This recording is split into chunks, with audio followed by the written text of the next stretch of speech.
Добрый день, дорогие друзья. Меня зовут Ерыгин Григорий. Очень рад ответить на ваши вопросы, которые мне в многочисленном виде тут задали. Жалобы на кашель около 10 лет. То влажный, с обильной мокротой белого цвета, как молочный кисель, то практически сухой. Делаю компьютерную томографию раз в год. А надо ли так много и так часто облучаться?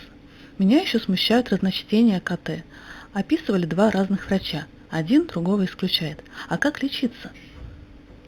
К сожалению, когда такой большой анамнез у нас и длительное такое заболевание уже, вот так вот сходу на такой вопрос ответить очень тяжело. Конечно, врачи, которые и занимаются, должны бы были как бы повнимательнее, может быть, еще все это обследовать. Единственное, что тут вот сразу могу сказать, конечно, КТ делать каждый раз, каждый год не очень хорошо, потому что облучение все-таки все равно очень большое. Тут не сделана бронхоскопия. Я бы, конечно, вам посоветовал сделать бронхоскопию, причем сейчас бронхоскопы стали мягкие, тоненькие. Можно было посмотреть все-таки в бронхах, чтобы там не попала какая-то частица. Тем более у вас было много всяких тут, видите, и травм, и каких-то таких всяких нюансов по жизни. Поэтому, скорее всего, это бронхоскопия. Еще я могу посоветовать, если вы находитесь... Вы из Пскова, к сожалению. У нас в медицинском центре в Аквамеде есть камера, очень хорошая камера, называется Солина Вита. Можете вот записать Солина Вита. Это единственная, наверное, одна из камер у нас в Москве, потому что мы ее апробировали для немецкой фирмы Солина, и она в себе как бы содержит полностью все параметры Мертвого моря Израиля. Значит, инженеры немецкие ее так спроектировали, что идет внутри ингаляция солями Мертвого моря, в то же время идет излучение с помощью инфракрасных источников, и к тому же идет чистый кислород, и он еще ионизированный.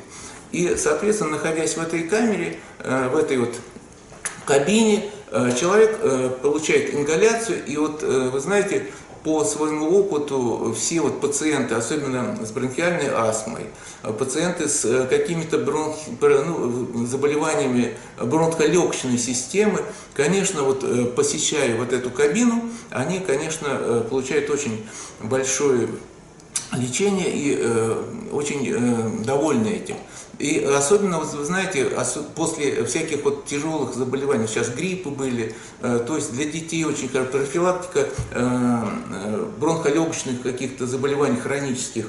Конечно, вот эта вот кабинка такая, она очень хорошая. Поэтому, если у кого-то в городе есть, может быть, кто-то уже закупил, пожалуйста, вот мой совет. А вообще ингаляторы, конечно, никто не отменял, и всякие разные вещи надо. Особенно еще вот тоже по поводу легких. Вы должны помнить сразу из моих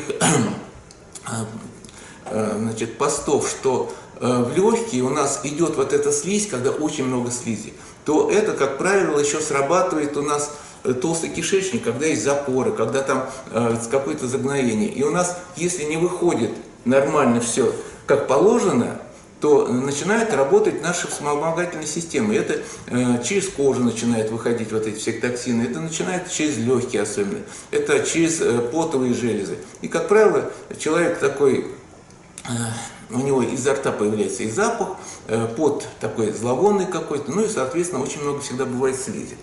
Поэтому вот для вас очень важный момент все-таки сделать, наверное, бронхоскопию, раз вы ее не сделали, и уже тогда потом посмотреть вообще на ваше полное состояние, что у вас с кожными покровами, потому что очень много вот бывает такого, что где-то сидит все-таки очаг какой-то, который вот постоянно подсеивает, и у вас постоянно какая-то инфекция в организме. Особенно мы всегда помним, да, я уже много раз об этом говорил, это три основные зоны. Это вся зона наших дыхательных путей, это гайморовые пазухи, это носовые ходы все, это толстый кишечник, толстая кишка, больше даже, и это стопа. Обязательно следите за стопой, чтобы не было там грибка. Потому что очень часто бывает, что на стопу вообще никто внимания не обращает, а это один из самых важных наших органов, потому что оттуда, как вы помните, да, по тоже моему одному поступку,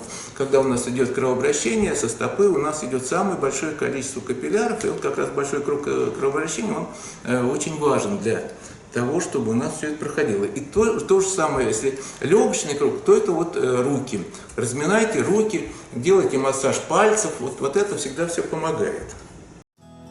Более подробно ознакомиться с методами диагностики, которые проводит Григорий Михайлович Ярыгин, вы можете на сайте drярыгин.ru.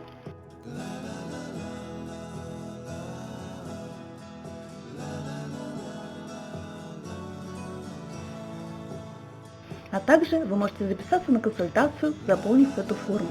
С вами свяжутся и назначат удобное для вас время. Желаем вам здоровья. До свидания.